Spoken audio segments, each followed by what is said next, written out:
আজকে রাত পেরোলেই 15ই আগস্ট।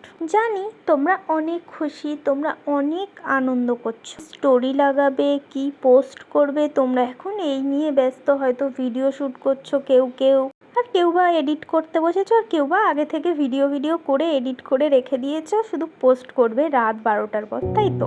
আচ্ছা, তোমাদের লজ্জা করে না? আজ আমরা স্বাধীনতা দিবস পালন করি, পতাকা ওড়াই, মিছিল করি, সোশ্যাল মিডিয়ায় রঙিন রঙিন পোস্ট দিই, কিন্তু সত্যি করে বলো তো, যে দেশে তিলোত্তমা, কসবা কিংবা একটি নিষ্পাপ 4 মাসের শিশু পর্যন্ত ন্যায় বিচার পায় না, ছাড় পায় না, সেই দেশে আমরা আসলে কোন স্বাধীনতার উদযাপন করি? যে দেশে একজন সাধারণ মানুষকে নিজের কথা বলার জন্য অনুমতি নিতে হয়, যে দেশে অনুমতি ছাড়া সত্য বললে নিজের জীবনই ঝুঁকিতে পড়ে যায়, যে দেশে কলমের কালি শুকিয়ে যায় ভয়ে, সেই দেশ কি সত্যিই মুক্ত? প্রত্যেক বছর 15ই আগস্ট এলে আমরা ফেসবুক, ইনস্টাগ্রামে পোস্ট দিই, আই লাভ মাই ইন্ডিয়া, কিন্তু ভালোবাসা কি শুধু ছবির ক্যাপশনেই থাকে? ভালোবাসা কি শুধু লাইক আর ভিউয়ের জন্য হয়?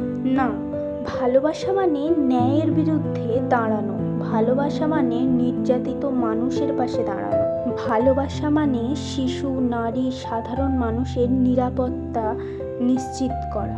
স্বাধীনতা মানে শুধু শত্রুর হাত থেকে দেশকে মুক্তি করা নয়।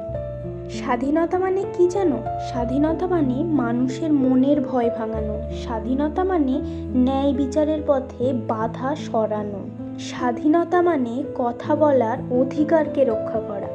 আজ স্বাধীনতা দিবসে আমি কাউকে দোষ দিচ্ছি না, আমি প্রশ্ন করছি আমাদের সবাইকে, আমরা কি সত্যি স্বাধীন, নাকি আমরা কেবল চুপ থাকা, সহ্য করা আর ভয়ে বেঁচে থাকার স্বাধীনতা পেয়েছি? যতদিন না প্রত্যেক তিলোত্তমা, কসবা আর সেই 4 মাসের নিষ্পাপ শিশু ন্যায় বিচার পাবে, যতদিন না প্রত্যেকটা মানুষ ভয় ছাড়া কথা বলতে পারবে, ততদিন স্বাধীনতার পতাকা আকাশে ওড়ালেও আমাদের মন থাকবে শেকলে বাঁধা। আরে, পোস্ট তো ওই রক্তচোষা বাদুড়গুলোও করে, আই লাভ মাই ইন্ডিয়া। তা বলে কি তারা সত্যি সত্যি দেশকে ভালোবাসে? তবে হ্যাঁ, সত্যি এরা স্বাধীন। এরা স্বাধীন না হলে এত অপরাধ করার পরও এরা শাস্তি না পেয়ে বাইরে ইচ্ছা মতো ঘুরে বেড়াতে পারে। ওরাই স্বাধীনতা পেয়েছে, আর আমাদের মতো সাধারণ মানুষরা স্বাধীনতা পায়নি, স্বাধীনতার শিকার হয়েছে।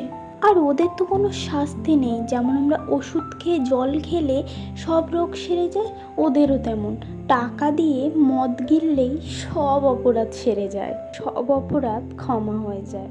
অ্যাকচুয়ালি এখনকার সিচুয়েশন কি জানো? নেতাজি সুভাষচন্দ্র বসু একটি কথা বলেছিলেন, তোমরা আমাকে রক্ত দাও, আমি তোমাদের স্বাধীনতা দেব। আর এখন ওটা হয়েছে, তোমরা আমাকে স্বাধীনতা দাও, আমি তোমাদের রক্ত চুষবো।